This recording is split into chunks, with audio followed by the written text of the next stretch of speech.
Olá, amigos, estamos iniciando aqui um Farol Global especial com a presença do Heraldo de Paola, da nossa equipe aqui, e do Tavi Costa, com quem nós já conversamos há alguns meses atrás. O Tavi é Fund Manager, né, e foi um dos sujeitos que cantou a bola aí do que nós estamos vendo, né? E nós queremos aproveitar o foco dele, né, a especialidade dele nos últimos anos em observar o que está acontecendo na China, observar essa dinâmica China, resto do mundo, para entender, né, um pouquinho mais a fundo o que está acontecendo e o que esperar daqui para frente, já que a grande dúvida, né, é se nós temos uma correção aí intermediária ou se nós temos já uma reversão de cenário, né? Acho que essa é a pergunta de $1 trilhão ou mais. Então, muito obrigado, Tavi, tudo bem?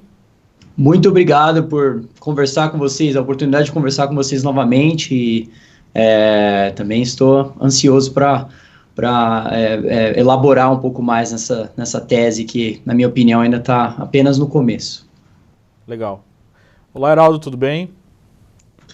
Oi, Leandro, boa prazer estar aqui novamente. Eu cubro o mercado internacional aqui na Liberta e, enfim, conhecemos o Tavi aí há certo tempo, né, há alguns anos, e sempre viemos conversando, tivemos uma conversa muito legal com o Tavi há alguns meses atrás, e basicamente tudo que a gente levantou, né, há alguns meses atrás, agora está começando a dominar o noticiário, né, então acho que a conversa vem em boa hora. Enfim, temos aí o S&P atingindo o topo no final de julho e, de repente, no mesmo dia em que o Fed anuncia um corte de juros, o que supostamente, né, de acordo com a mídia tradicional, é um fator de alta, a gente observa uma queda de 6%, uma explosão de volatilidade. E, em paralelo, né, nós temos aí a taxa de 30 anos do americano atingindo a mínima histórica, nós temos uma inversão de curva, e para quem não acompanha o Tavi, a gente sugere acompanhar ele no Twitter. O Tavi tem falado exatamente sobre assuntos como esse no MarketWatch, no Wall Street Journal, na Bloomberg, em outros portais aí bem conhecidos. Falando que era hora de comprar ouro, que era hora de ficar de olho na taxa de juros aqui americana.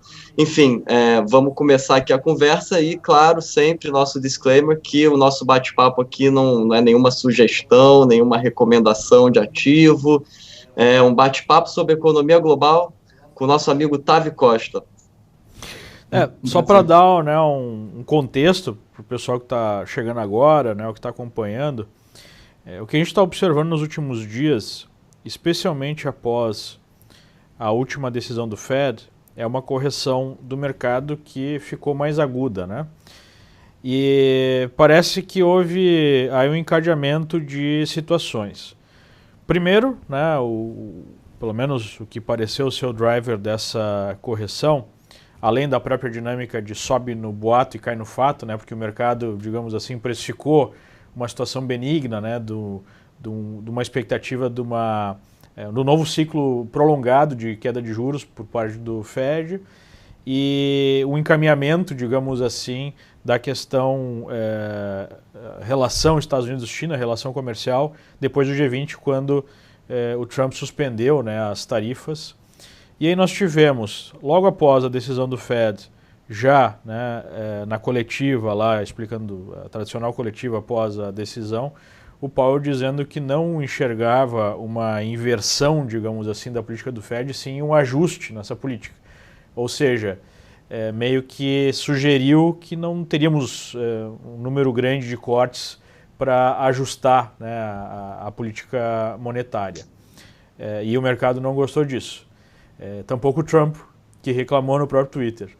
Na sequência, nós tivemos o Trump anunciando a imposição de tarifas, né, sobre 300 bilhões, equivalente a 300 bilhões de produtos chineses, 10% de tarifa, e nós tivemos como resposta aparente dos chineses uma desvalorização da moeda, né, da moeda chinesa, de uma certa forma para, digamos assim, contrabalancear, né, o aumento do custo dos produtos chineses.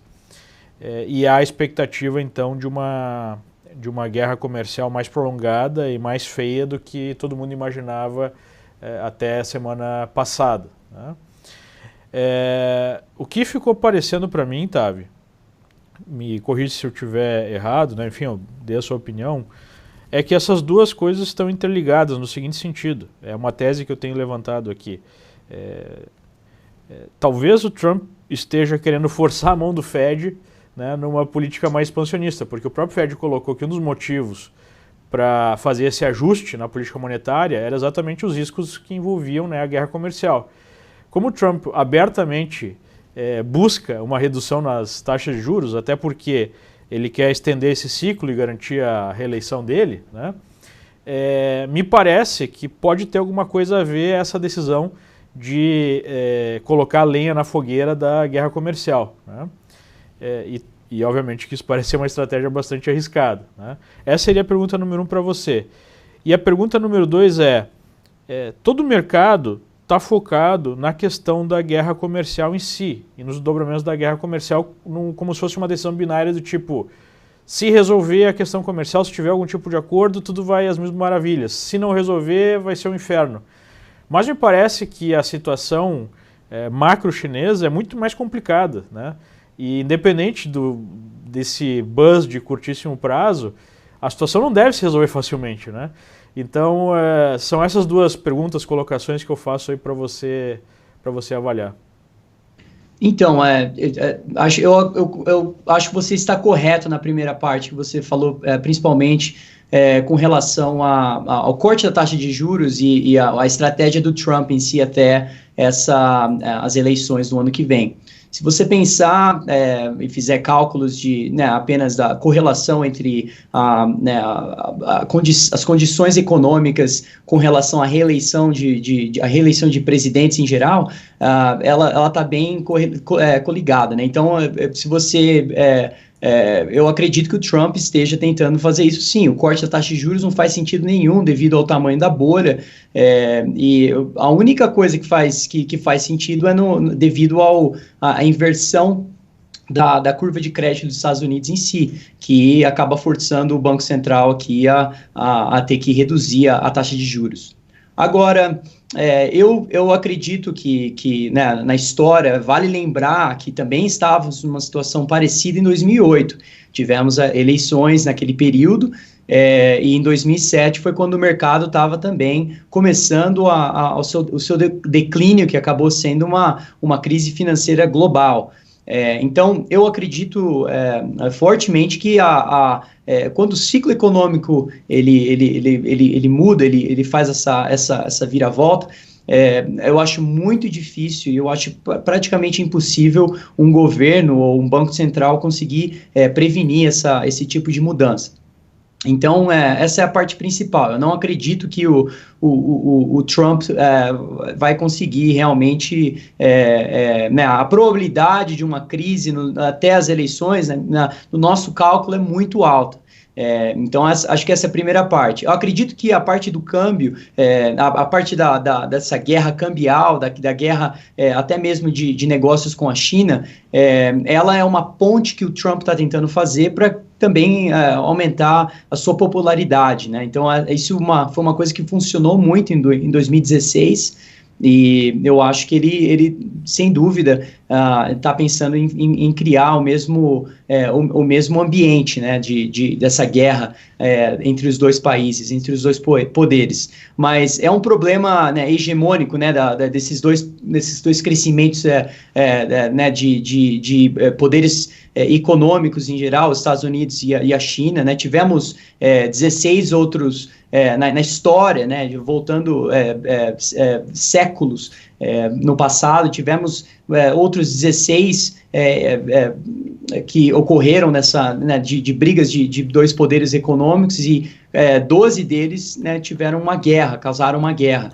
Eu não sei se isso vai acontecer. Eu, como um gestor de um portfólio, não penso muito dessa maneira, mas penso que nos 2 a 3 anos eu tenho uma grande chance disso gerar uma deglobalização, não uma globalização. Tivemos um pico de globalização e agora talvez vamos entrar num processo de deglobalização. Isso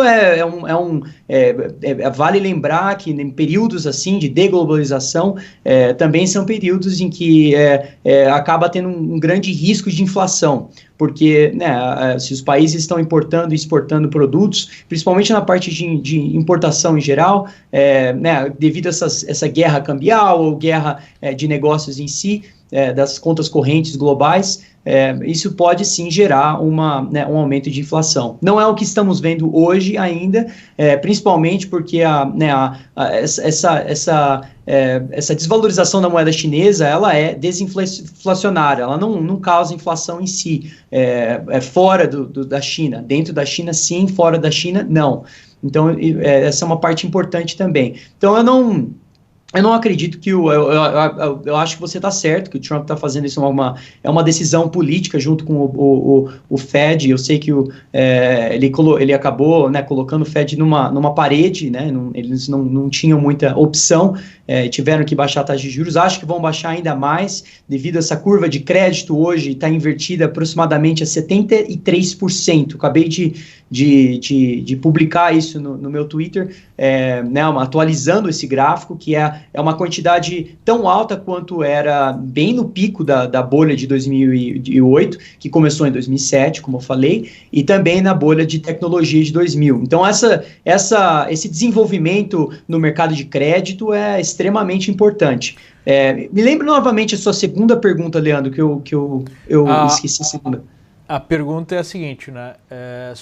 Antes de fazer a pergunta, só para explicar para o nosso amigo, né, que nos acompanha, às vezes a gente usa alguns termos que para nós são comuns, mas você pode ficar com alguma dúvida, né? A curva de juros que o Tavi está mencionando envolve as taxas de juros de títulos de curto prazo e de prazo maior. Então, numa situação usual, né, numa situação de expectativa de crescimento econômico, as taxas mais longas vão ser maiores do que as taxas mais curtas. Então, é uma curva ascendente, né? Quando a gente tem uma situação em que os títulos mais longos apresentam uma taxa menor do que os títulos mais curtos, a expectativa é de uma recessão, né? Isso tem sido usado como uma ferramenta preditiva há muito tempo, né, e tem sinalizado correções importantes. Quase sempre que há uma inversão da curva, há de 6 meses a 2 anos depois uma correção, né, na economia, há uma recessão na economia. Então, só para explicar para o pessoal de casa, que é um dos sinais, né, que nós estamos vendo de problemas à frente. A segunda pergunta é a seguinte, Tavi. Nós estamos focando muito nessa decisão que é binária, né? Tipo, sai algum acordo, não sai acordo. E aí o mercado está lidando muito, o público está lidando muito da seguinte forma: se saiu o acordo, céu; se não saiu o acordo, inferno, né? A pergunta é, mesmo que saia um acordo, não há uma conjuntura econômica na China bastante complicada que invariavelmente deve levar a alguma correção na própria China e no mercado global em algum momento? Então, como eu expliquei, acho algumas vezes, eu acredito que um acordo significativo entre os dois países, a chance é próxima de 0. Eu acho a maior razão disso você tem que olhar, na minha opinião, a parte da conta corrente. A conta corrente da China, ela vem tá contraindo já desde da crise de 2008. Uhum. E essa contração, ela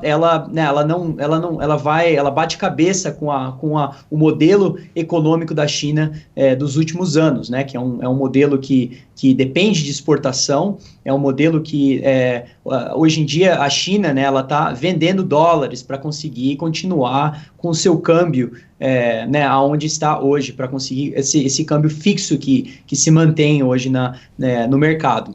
Então, o que está acontecendo é que, na nossa opinião, né, uma bolha de crédito, 45 trilhões de dólares, que foi criado desde 2008, agora chegou nesse patamar, mas também, né, isso não conta os outros 40 trilhões que tem off-balance sheet, né, que estão não exatamente meio que escondidos ali no balance sheet dos bancos chineses em geral. E vale lembrar que os bancos chineses também eles são todos estatais, né? Então, o brasileiro conhece muito estatal, o americano não conhece muito bem, mas as estatais, elas são empresas do governo, mas na China elas agem realmente, né, com as ordens do Partido Comunista da China. E é interessante porque se você olhar os ativos que esses bancos estão segurando hoje, é bem claro que os bancos estão sim vendendo dólares para comprar a moeda chinesa para sim manter esse câmbio fixo. E isso é um risco imenso. A gente viu isso na crise de 1997 e 98 na Ásia, quando foi uma crise brutal. Algumas ações desses índices de ações nesse período caíram, tiveram um declínio de 60%, 50% na época, e muitas das moedas desvalorizaram muito com relação ao dólar. Mas, então, eu acredito que essa expectativa do mercado que terá algum tipo de negociação entre os dois países, na nossa opinião, é praticamente zero, né? Talvez eles vão comprar um pouco de produto agrícola aqui dos Estados Unidos, mas isso só vai forçar, né? Se eles estão importando mais dos Estados Unidos, isso causa com que a conta corrente da China diminua ainda mais. E essa transição que era tão esperada da China, de passar entre ser um país que depende de exportação, né, e que agora depende do consumidor, do gasto do consumidor em si, isso nunca aconteceu, né? Essa mudança nunca aconteceu e até o momento, na verdade, a gente está vendo o oposto disso. Né, a venda de carros, né, tá num declínio absoluto. Você consegue ver também na vendas de varejo também, esse é um problema. Mas, então, eu acredito que o mercado hoje está finalmente, né, começando a precificar essa chance praticamente nula de um acordo entre os dois países. Deixa eu ver se eu entendi. Na verdade, pelo que eu entendi, você não está falando que não sai exatamente um acordo, mas um acordo viável, possível, não é um acordo que resolva as questões, é isso? Exatamente, um acordo que melhore, que diminua o conflito entre os dois países. Eu acho isso praticamente impossível. Também por causa dessa reeleição do Trump. Né, o Trump, se o mercado, hoje ele está casado com o mercado, se o mercado se divorciar do Trump daqui nos próximos meses e o mercado começar a cair, a gente entrar numa recessão, você sabe o que o Trump vai fazer, né? Ele vai fugir do mercado, vai falar que isso era uma bolha que já ia acontecer, em qualquer, com qualquer presidente. Qual ele está certo e não está errado nisso. Agora, a única saída dele nesse caso é criar uma guerra política, né, com a China, geopolítica com alguns países, um deles sendo a China. Então, porque cria essa sensação de nacionalismo e acaba, as pessoas que suportam e apoiam o Trump, acho que isso iria beneficiar, né, o poder político dele em geral. Mas então tem essa parte também. Mas, por outro lado, ele sabe que ele precisa, né, seria muito mais fácil o trabalho dele se a economia estivesse indo bem. Então, eu particularmente acredito que ele não tenha interesse em chutar o balde agora. Eu acho que se ele conseguir empurrar o ciclo por mais algum tempo, seria o perfeito para ele. Nesse sentido, não seria provável algum tipo de acordo, como você falou, que não resolve as questões, mas que acalme os mercados no curto prazo, e que o Fed mantenha essa política expansionista que foi iniciada agora por mais algum tempo, isso não poderia esticar um pouquinho essa corda, né?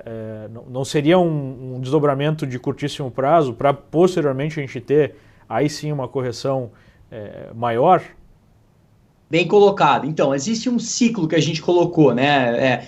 Então, o que acontece? A China e os Estados Unidos mostram algum tipo de progresso primeiro, o mercado, né, sobe, é um ciclo vicioso, né? Então, o mercado sobe e aí, logo depois a gente percebe que o mercado acaba percebendo que não é um acordo significativo, então isso não tem muita substância para criar essa apreciação de preço de ações e o declínio, né, até essa mudança de estar no pico do ciclo econômico que a gente acredita que a gente está aqui nos Estados Unidos. Então, aí depois disso, né, vem o Trump, normalmente, e mostra que, né, que realmente eles não tiveram nenhum tipo de acordo. E aí vem a outra parte do mercado, entra nessa parte de declínio, que é o que a gente viu semana passada, que está se estendendo agora, né? E então, qual que é o próximo desenvolvimento aí? É muito provável que vai ser o que você acabou de falar. Eles vão criar algum tipo de uma reunião, talvez, eles vão se encontrar em algum lugar, vão falar que eles estão num processo de conversa ainda, que ainda não está muito madura a conversa, e que né, talvez nos próximos meses a China consiga criar algum tipo de acordo aí que os Estados Unidos aceite, mas aí a gente vai descobrir de novo que a China nunca vai é muito difícil aceitar um acordo que diminua essa conta corrente, esse problema da conta corrente. O modelo econômico da China, com esse problema do dólar que eu estava explicando, ele se acelera, né? Ele piora muito mais se a conta corrente muda para o negativo, né? Então, a única coisa que a China tem hoje que está indo ao seu favor é o preço do petróleo, que está em decadência. E você sabe por que o preço do petróleo está em decadência hoje? Na nossa opinião, é devido a esse problema do câmbio da China, que está desvalorizando né, obviamente, a China é o maior comprador de petróleo do mundo hoje, né, pode sim causar um problema de demanda, se caso isso ocorrer. Então, um quebra-cabeça. O petróleo está numa situação bastante complicada, porque, por um lado, você tem um aumento grande da oferta, né, com o shale oil aqui crescendo fortemente, e deve entrar mais campos aí no mundo no ano que vem. A própria OEA disse isso. E, por outro lado, tem uma diminuição da demanda, justamente por conta do arrefecimento da economia chinesa e da economia global como um todo, né? Então, a gente pode até utilizar o petróleo como mais um sinal de expectativa negativa, porque se houvesse uma expectativa de crescimento, o petróleo tinha que estar mais pressionado, não é mesmo? Exato. E um indicador que eu gosto muito de olhar é você olhar a proporção do preço de ouro com relação ao preço do petróleo. Vou publicar isso hoje ainda novamente, mas essa proporção ela tá apreciando de uma forma significativa hoje, novamente. Isso aconteceu antes daquela venda de ações que tivemos no quarto trimestre de 2018. Também ocorreu antes da crise europeia, em 2011. Também ocorreu antes da crise de 2008. Então, assim, é um indicador também que, normalmente, quando o preço de petróleo cai e o preço de ouro sobe, o mercado está te falando que tem algum problema aí que pode começar a deteriorar, principalmente no mercado de ações, que continua, né, a parte mais importante é que o mercado de ações nos Estados Unidos continua super valorizado, né, historicamente, em diversos fatores fundamentalistas. Otávio, desculpa, traçar um paralelo aqui para resumir para quem está assistindo, para quem entrou agora. Você mencionou aí o indicador do ouro contra o petróleo. Para quem estiver assistindo e quiser aprender, como que eu faço para ver esse indicador, né? Manda um e-mail para a gente no atendimento@libertaglobal, que a gente mostra aí plataformas gratuitas. E resumindo aqui, o que a gente está conversando é o seguinte: você olha para os Estados Unidos e você tem um crescimento de PIB do primeiro trimestre por volta de 3%, um crescimento de PIB no segundo trimestre por volta de 2%, você tem o desemprego na mínima dos últimos 50 anos, você tem o crescimento do consumo aí, replicando o estudo aí da época do tax cut do Reagan, onde os earnings das empresas começam a parar de crescer, mas o crescimento do consumo se mantém, e o consumo é 70% do PIB americano. né? Só que pelo outro lado você tem forças deflacionárias como a desvalorização do yuan, como o aumento de produtividade da tecnologia. Então a impressão que dá é a seguinte: parece que as coisas nos Estados Unidos estão indo muito bem. Então, deu um problema no áudio aqui. Qual o problema no áudio? Já tô dando eco no áudio. Deixa eu arrumar aqui. Peraí, pode falar. As coisas melhorou o áudio aí, tá? Tá tudo ótimo aqui, não tive nenhum problema ainda. As coisas nos Estados Unidos parecem que estão indo muito bem, né? E aí a gente olha para o indicador de recessão americano mais respeitado, né? Com 85% aí de track record em acertar recessões, né? Por volta de 18 meses de antecipação, que é o 3 meses contra o 10 anos, está invertido. E aí a gente se pergunta, dessa vez é diferente? Geralmente, quando as pessoas se perguntam, dessa vez é diferente, não é diferente, né? Então, isso é a narrativa americana. Por outro lado, a gente olha para a China e a gente observa queda em tudo, né? Então, venda de carro, queda, assim, queda de 2 dígitos. As empresas japonesas e coreanas que exportam para a China apresentam resultado, queda de 30% em receita, desastre no lucro. O Baosheng Bank, né, um banco lá do norte da China, dessas regiões onde essas empresas estatais colocam um monte de dinheiro para incentivar a infraestrutura, o banco quebrou e a narrativa do governo chinês é que houve uma fraude e o dono do banco sumiu, né? Então, o que dá a impressão é que uma grande parte, e esse é o dilema do ano, né?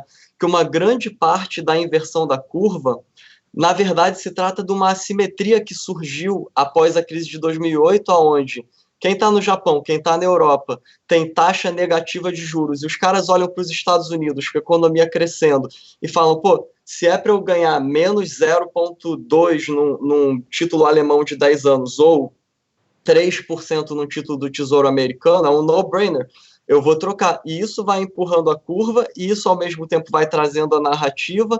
E aí chega agora, no meio do ano, o mercado está com um monte de indicadores aí muito interessantes que você tem colocado no seu Twitter, indicadores assim que estão estourando no percentil, né, que remetem a crises, só que dessa vez parece que vai vir de lá para cá e não daqui para lá, né?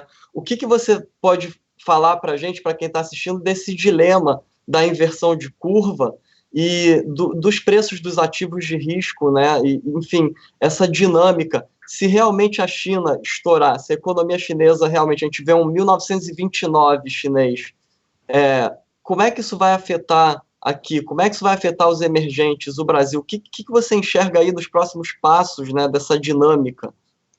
Bom, eu vejo os dois países, né, as duas regiões praticamente, você olhar.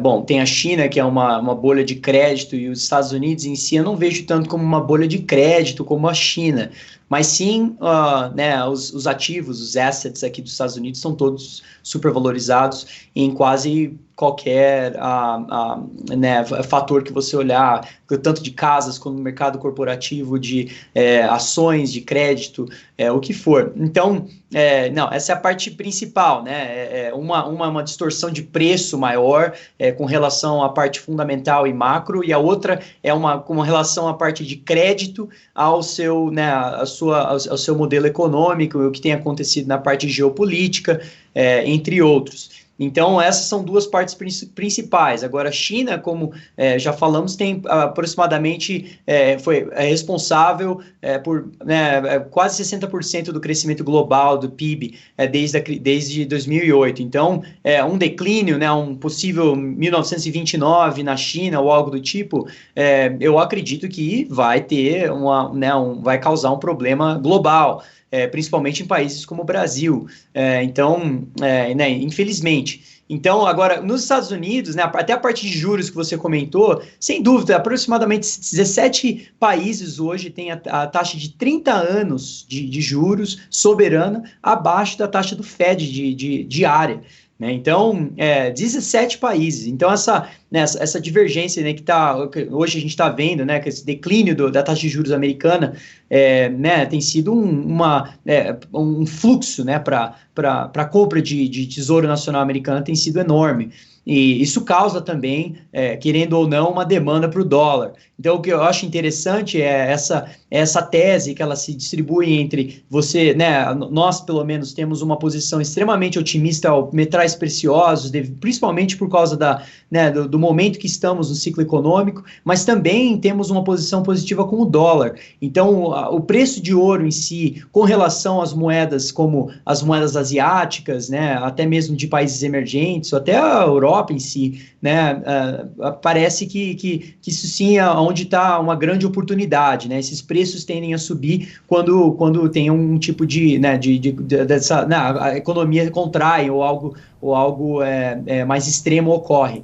Então, a quantidade, né, de indicadores macroeconômicos mostrando que, né, estamos bem próximos de uma recessão que poderia começar, né, no próximo trimestre, assim, é abundante, né? Existem vários. E, né, a gente está listando todo mês a gente olha, né, esses mais de 50 gráficos apresentando esse problema, desde uma, né, inversão de curvas de crédito com consumidor, né, todos os indicadores que você comentou, e você estava correto, né, falando que a economia dos Estados Unidos está numa situação praticamente perfeita, né, o mercado de trabalho está superaquecido, você tem um consumidor, o sentimento, né, do consumidor, né, em geral, ele está, né, nunca foi tão otimista em geral, e então isso tudo são na verdade indicadores contrários, né? Eles tendem a estar atingir esse pico ou estar no seu ponto mais otimista e positivo, bem no pico do ciclo econômico. Então, essa é uma parte extremamente importante, né? A parte de crédito também corporativo, olha a taxa de juros corporativo em geral, comparado com a soberana dos Estados Unidos, né? Ela está começando a se mexer agora, mas ela estava num nível praticamente histórico baixo, que é outro também indicador que também apresenta, né, tem um poder de prever esses problemas de recessão muito alto. Então, existem diversos, né, o modelo que a gente criou, que acaba combinando vários fatores macroeconômicos, fundamentalistas e técnicos no mercado, que mostram o problema também. E vale lembrar, né, se você começar a pensar, você tem que pensar no efeito dominó, né, do que está acontecendo na moeda chinesa, que sem dúvida é uma bolha de crédito que está começando a implodir, né? Então, se isso ocorrer realmente da maneira que a gente está vendo, principalmente em Hong Kong, com essa crise política que está acontecendo, eu não conheço nenhum país, nós somos brasileiros, a gente sabe muito bem que uma crise política cria ou uma crise econômica ou uma crise cambial. Olhe no passado, no Brasil, na Turquia, na Argentina, na crise de 1997 na Ásia, até mesmo na China e nos anos de 1990, no começo de 1990, tem vários exemplos, a União Soviética, então a Rússia, sim, em 2014, 2015. Então, esses problemas, quando começa a borbulhar a crise política, e muitas vezes a crise política é causada por uma crise econômica primeiro. Nesse caso, não. Foi uma bolha, né, uma distorção de preços também em Hong Kong, no mercado imobiliário de Hong Kong, né, o sistema bancário sendo tão grande como é.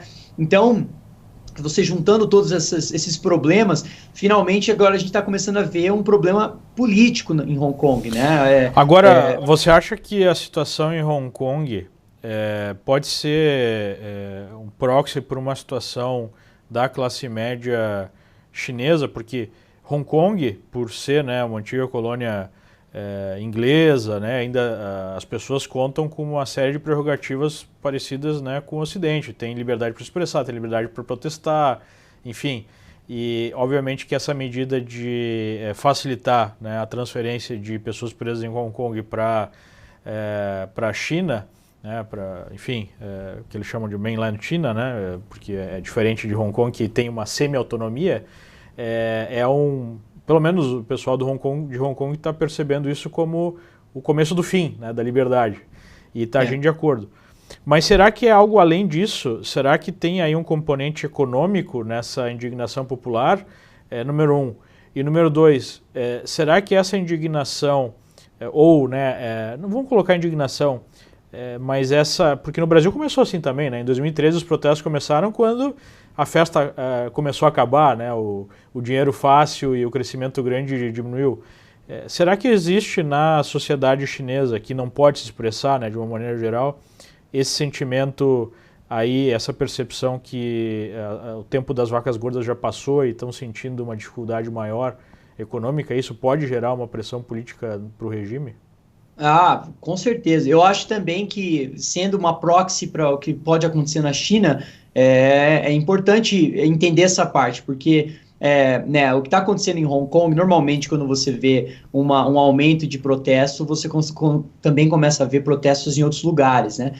Porque a população começa a ficar confiante, né, de que o que eles estão fazendo está dando certo, está criando, né, ou pelo menos causando uma barulho, né, na parte política de qualquer país. Então você acaba vendo isso se espalhando em outros países. Agora, o que está acontecendo com Hong Kong e a China, tem que pensar na parte, o que o Partido Comunista da China possivelmente, né, vai fazer nessa situação. Eles têm duas opções: eles podem deixar a coisa degringolar e talvez, né, se desconectar um pouco mais de Hong Kong, porque nunca se desconectou, né? Hong Kong praticamente me parece que o caminho mais inteligente deles no momento seria deixar quieto, tipo, a dirigente lá pedir para sair, renunciar, matar, né, essa proposta de enviar facilmente pessoas presas em Hong Kong para a China, enfim, e colocar água na fervura, mas não é o que eles estão fazendo. Você está pensando de uma forma correta, como um país democrata, mas um país comunista, a crise política é mais importante que a crise econômica até. Então, a ênfase que eles dão para isso é muito alta. Mas aí tu mataria a crise política, porque as pessoas se acalmariam, né? Pelo menos. Não, porque daí, se você pensar em Hong Kong, vai sobrar para Taiwan. A população da China vai pensar: opa, o que aconteceu ali? Eles ganharam, né, uma guerra política em que o protesto ganhou do próprio sistema político de Hong Kong. Então, essa situação do proxy... Pode ser um incentivo para protestos na China em geral. Sem dúvida. Eu acho, infelizmente, que o que vai acontecer, na verdade, vai forte ser repressão. Que a China vai acabar com tudo ali. Vai entrar... a gente já sabe, já está vendo, o Wall Street Journal mostrou um artigo hoje que saiu, ontem à noite, né, das tropas, né, da quantidade, né, já tinha saído outros artigos sobre a quantidade da tropa, né, militar chinesa, né, em Hong Kong, mas a quantidade que está indo para lá agora é realmente muito grande. Então, ou eles vão assustar apenas... mas eu acredito que da maneira que a coisa já borbulhou aí, a grande chance de que algo maior, eles têm que, né, acima de tudo, eles têm que manter esse poder político, né? Então, assim, obviamente, eu prefiro que os protestos ganhem, né, e que ela renuncie, e daí, né, que a Hong Kong continue de uma forma ainda mais, né, independente, né, porque não tem sido independente de nenhuma forma. Então, agora, né, qual que é a chance disso acontecer? Já tem, né, a gente vê problemas, né, um pouquinho, né, o começo de revoltas internas, né, domésticas na China, entre a população, mas é muito difícil você ouvir ou é muito censurado, né? Eles controlam as comunicações com a mão de ferro. Muito difícil. É impressionante o sistema. Para mim, a aplicação mais impressionante de inteligência artificial é o controle das informações da internet chinesa. E além dos sistemas de inteligência artificial, eles têm 5 milhões de pessoas trabalhando como sensores, né? Então é uma máquina até assim difícil da gente imaginar de controle de fluxo de informação, né? Sem dúvida, desculpa. Mas na nossa última conversa, né, e tudo que a gente está falando aqui, e é por isso que eu gosto tanto do mercado financeiro, porque é a realidade, né, se impondo, aquele número que, se a gente vê na tela, é gerado por uma situação específica, né?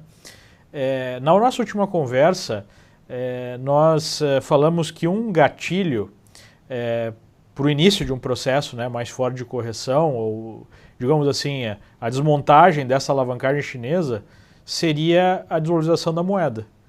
E a gente está vendo o início desse processo, ou não o início, não sei, eu queria saber a tua opinião, porque a gente tinha aquele patamar de resistência bastante longo já, por volta de 7 yuans, né, que foi ultrapassado logo após a implementação das tarifas.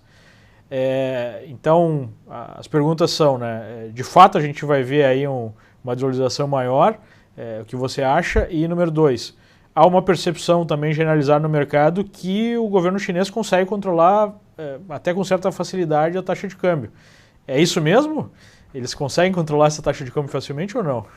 Bom, então, como um gestor, eu tenho que olhar as probabilidades. Então, as probabilidades são que, normalmente, na história, quando tem uma crise, né, de crédito, assim como supostamente né, vai acontecer na China, ou pode acontecer na China, eu deveria dizer, mas se isso ocorrer, a moeda desvalorizou aproximadamente 2%, né, apenas.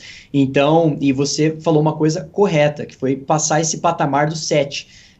Né, que foi para quem vem acompanhando a moeda há muito tempo, a gente tem esse investimento contra a moeda da China há um tempo já, não é uma coisa de hoje. E, né, em alguns anos funcionou muito bem, em outros anos sangrou o nosso portfólio, né, principalmente 2017, que foi um período que a moeda chinesa valorizou, na verdade. Então, olhando a probabilidade aqui, eu acredito sim que agora, né, agora a gente está numa, né, a chance de realmente ser uma crise de câmbio é muito alta, é muito alta. Então, tanto que agora está até difícil de você implementar esse investimento devido ao preço, né? A volatilidade implícita nesses derivativos agora está subindo muito.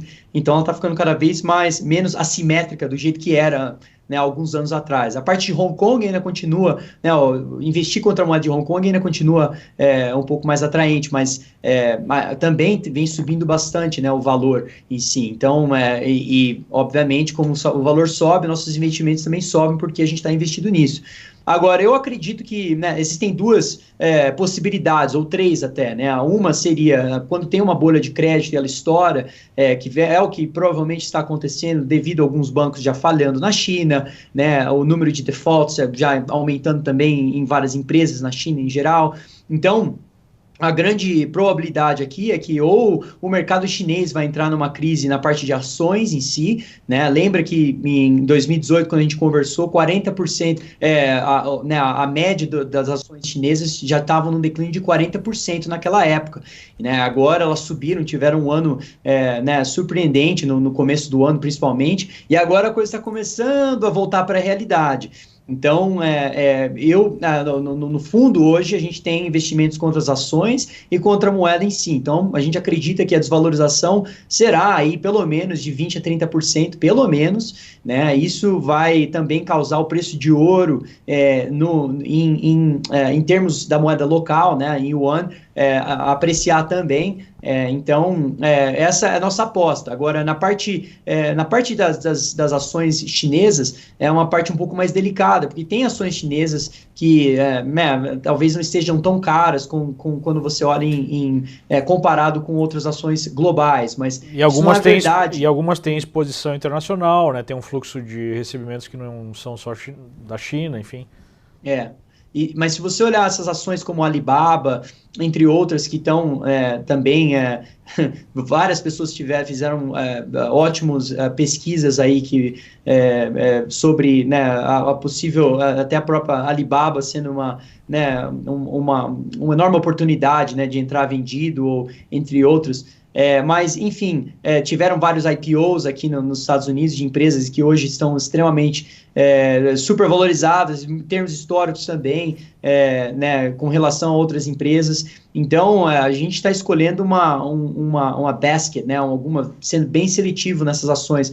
Os bancos de Hong Kong são bem... A grande tendência é o fluxo de dinheiro de Hong Kong em si, né?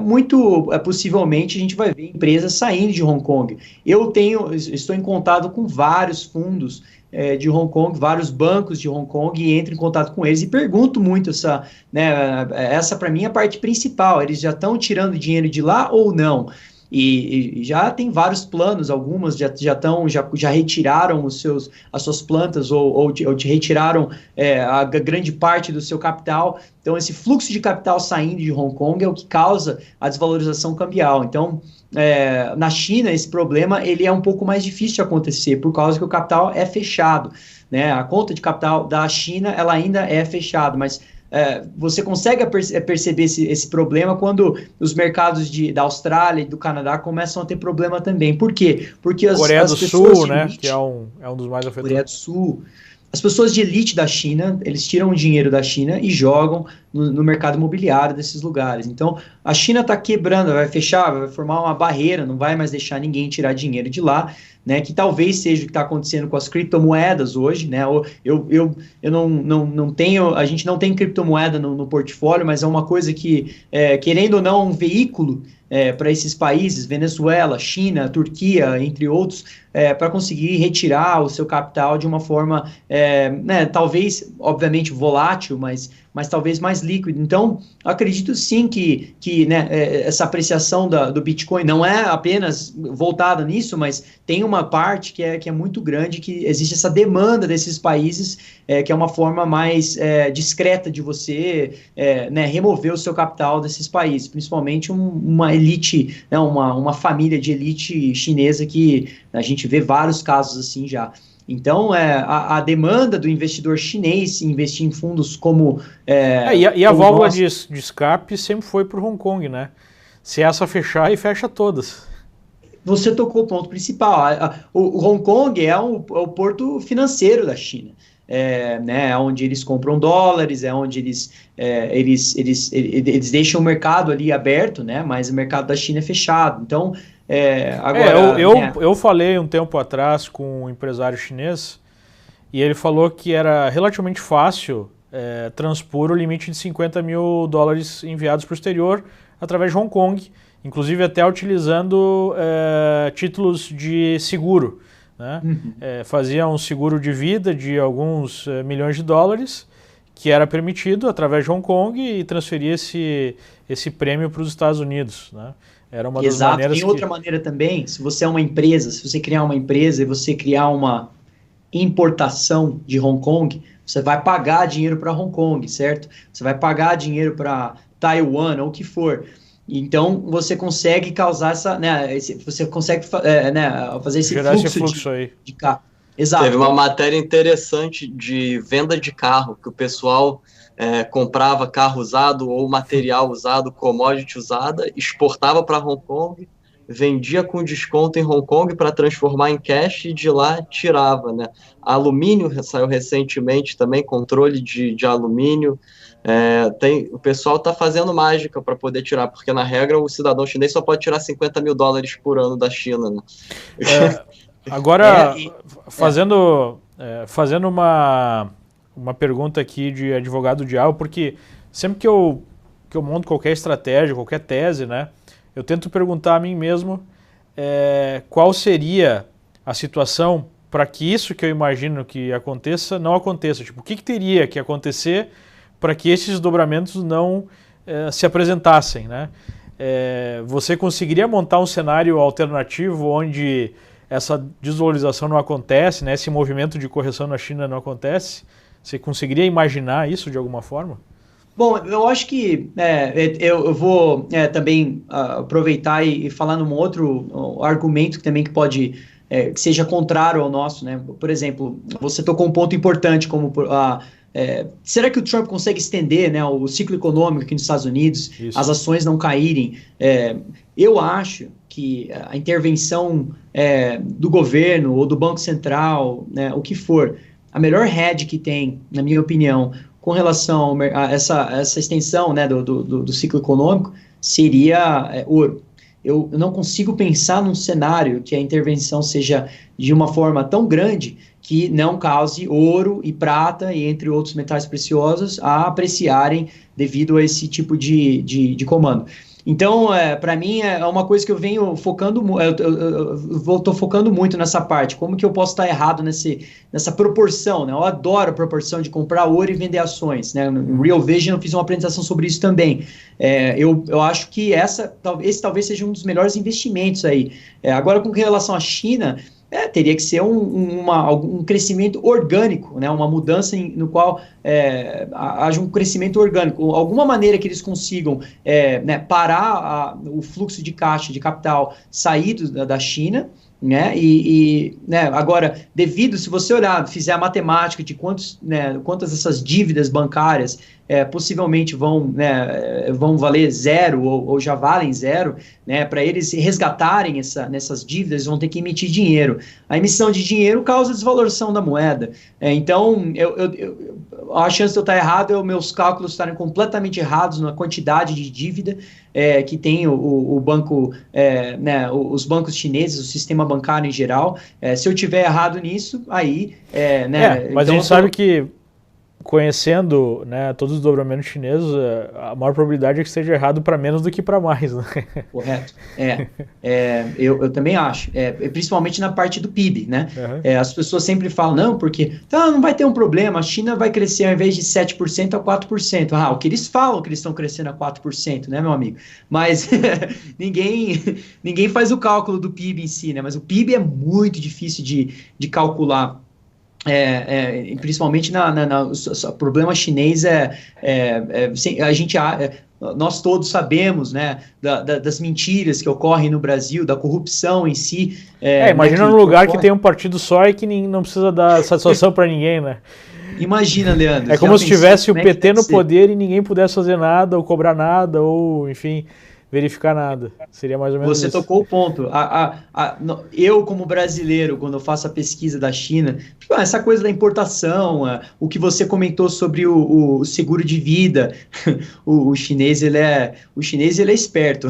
Eu achei que o brasileiro fosse esperto, mas o chinês ele realmente é esperto. Você ouviu já, o Carson Block tem uma história muito interessante de uma empresa que eles estavam investindo na China, e ele viajou dos Estados Unidos à China para visitar a empresa, chegou lá na empresa e percebeu que, né, ele falou com um dos empregados da China e conversou com ele, né, falou, você trabalha aqui? Há quanto tempo você trabalha? Ele, não, eu fui contratado só hoje porque eles sabiam que iam vir um investidor aqui, a gente está com uma camiseta da empresa em si, numa fábrica, só para parecer que tinha um negócio mesmo, que o negócio era real. Então, existem vários.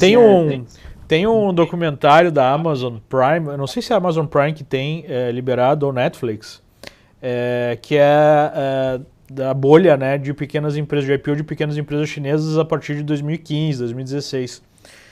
E aí tinha uma empresa lá de venda de papel que um analista americano aqui, ele resolveu simplificar a análise. Ele pegou fotos de satélite da empresa, identificou que essa empresa ficava numa província bem afastada que não tinha infraestrutura. E ele identificou que não haveria meio físico da quantidade de papel que era dito que era vendido ser transportado na via que tinha até a empresa. Tipo, não tinha como, porque era uma ruazinha que não passava nem caminhão dos grandes, né? Passava só caminhões pequenos. Então ele falou, se tivesse um trânsito de caminhões pequenos 24 horas por dia, não daria vazão para isso que eles estão dizendo que eles venderam, né? Ele foi até lá e quando ele foi até lá não tinha nada, né? Basicamente era 1% do que se dizia. E isso aconteceu com várias empresas, né?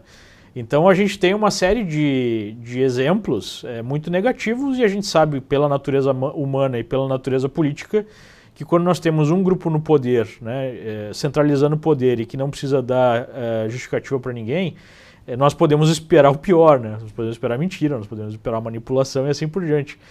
E eu acho que é o caso, só que em algum momento a conta sempre vai vir, né? Às vezes demora, mas a conta vem. E o grande ponto aqui acho que é tentar descobrir quando é que essa conta vem, né? Se ela está começando a vir agora mesmo, você ainda vai ter uma empurrada com a barriga a mais.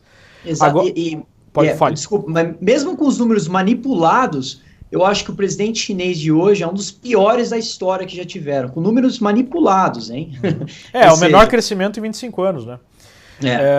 Agora, como é que tudo isso, como é que esse cenário, né, vamos chamar assim, usar um eufemismo, né, desalavancagem na China, como é que esse cenário impacta o Brasil, por exemplo? A gente já viu como é que impacta os Estados Unidos, falou um pouquinho como é que impacta o Brasil. Exatamente isso. Para a gente finalizar aqui, para o nosso público lá no Brasil, para o empresário, para o agricultor, para o investidor na Bovespa, que o brasileiro tem que ter em mente no meio desse otimismo da reforma da Previdência, dessa confiança correta aí na política das propostas do Paulo Guedes?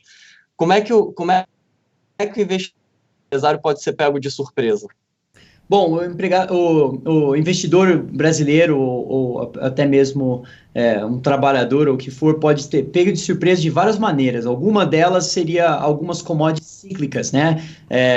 Entre elas sendo até mesmo de energia, petróleo em si, ou a parte de minério de ferro, né? Esses são commodities, o cobre, são commodities que o maior comprador dessas commodities ainda é a China.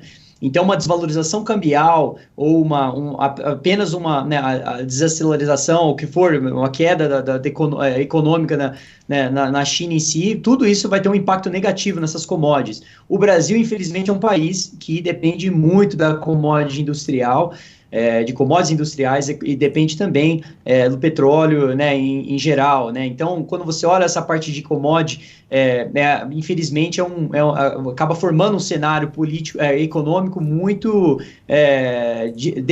desafiador, né, nos próximos meses. Eu não acredito que o mercado de ações do Brasil esteja em patamares como estão em lugares globais, em termos de supervalorização. Tudo bem, em termos de moeda local, né, Ibovespa, que muitos de vocês olham, sim, né, realmente o Ibovespa não para, né, ela só continua fazendo uma alta a cada dia, então, uma nova alta a cada dia. Agora, em dólares, isso não é a mesma verdade, né, em dólares, ou seja, o dólar aí no Brasil, ele tem, né, ele continua mostrando, ele continua subindo, né, nos últimos anos. Então, o custo do brasileiro em si veio na moeda, né, o câmbio desvalorizou, o mercado de ações subiu, então esse custo ele veio. Agora, um dos melhores investimentos para o investidor brasileiro continua sendo o ouro, na minha opinião.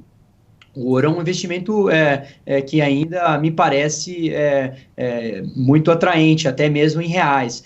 Muito mais na moeda chinesa, mas para um brasileiro que não tem a possibilidade de comprar, né, ouro em moeda chinesa, talvez é uma maneira menos sofisticada, apenas comprar ouro já é uma maneira de você se proteger, na minha opinião.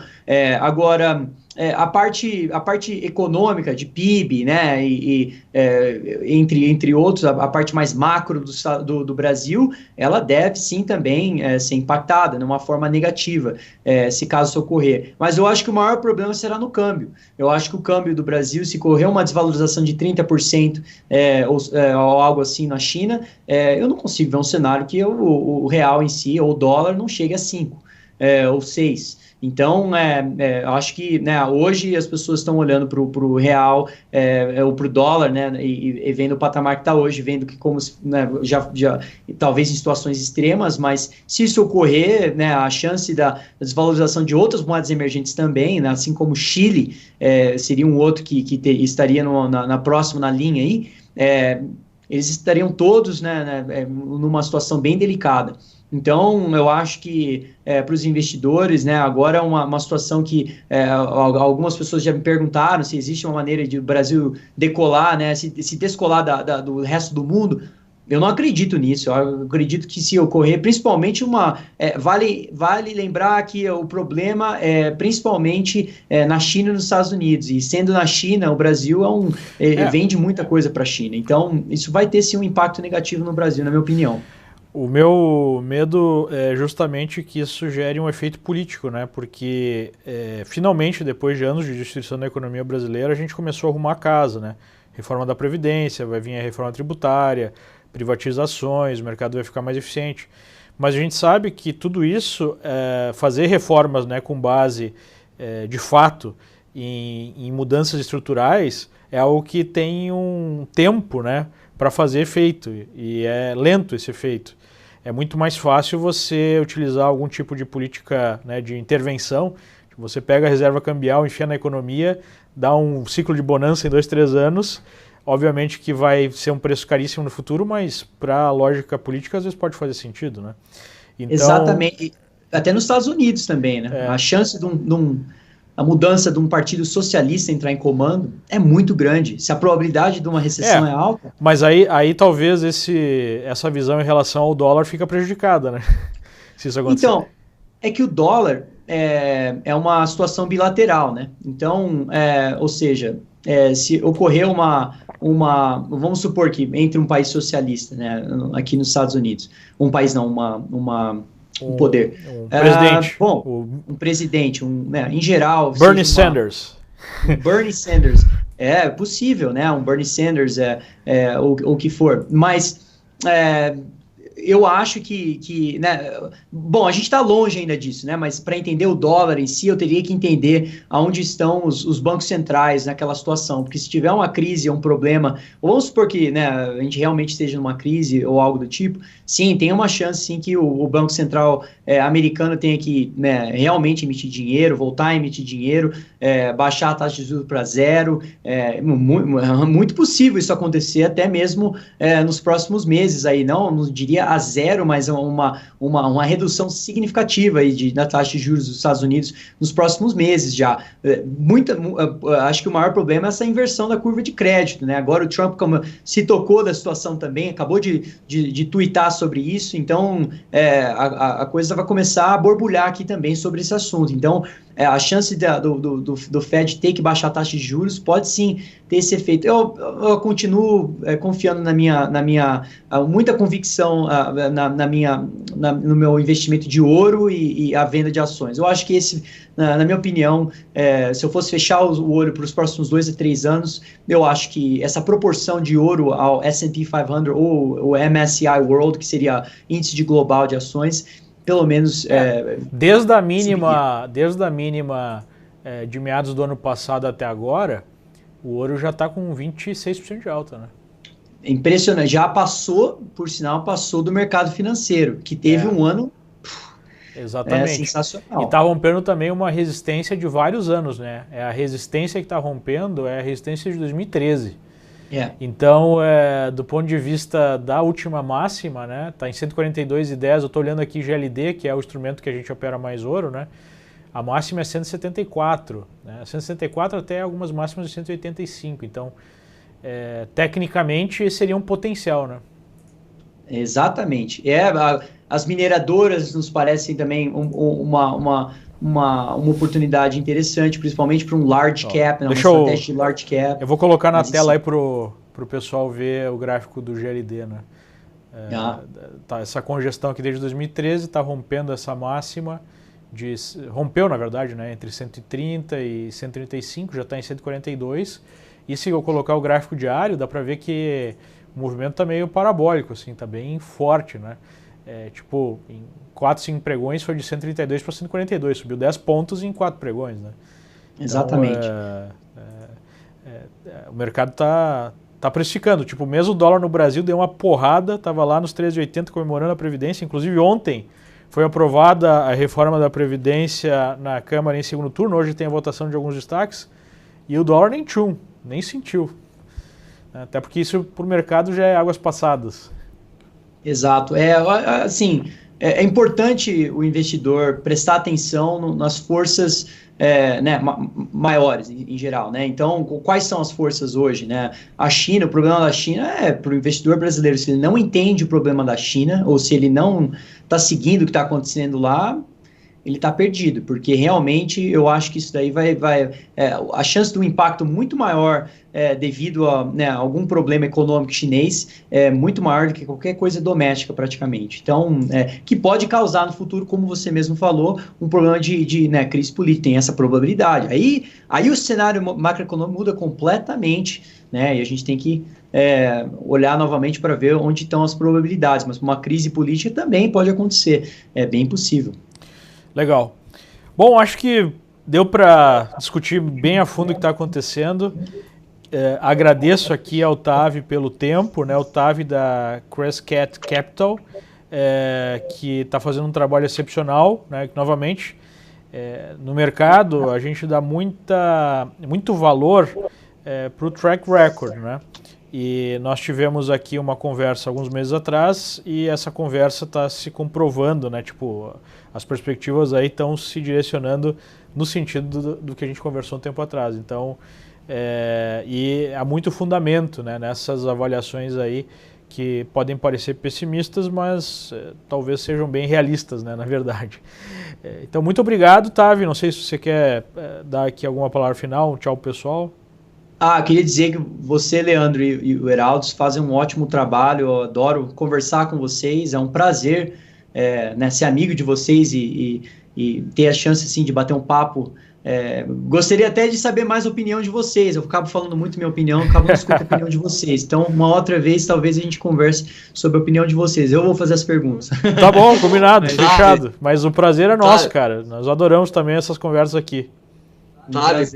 Quando chegar o inverno, vem dar uma visita aqui na gente aqui na Flórida, cara. Escapar do inverno aí do Colorado. Pra quem não sabe, o Tavi fica no Colorado.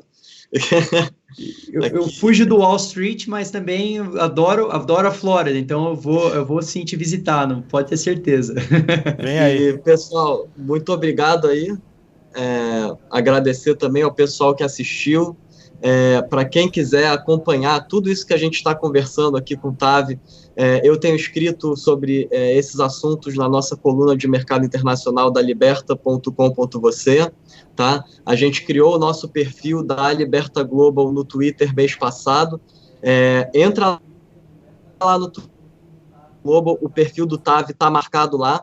Segue o Tavi, segue a gente e qualquer dúvida, atendimento @Liberta Global. Muito obrigado. Nos vemos na próxima aí, Tavi, se Deus quiser, com um cenário um pouco mais otimista, né? Correto.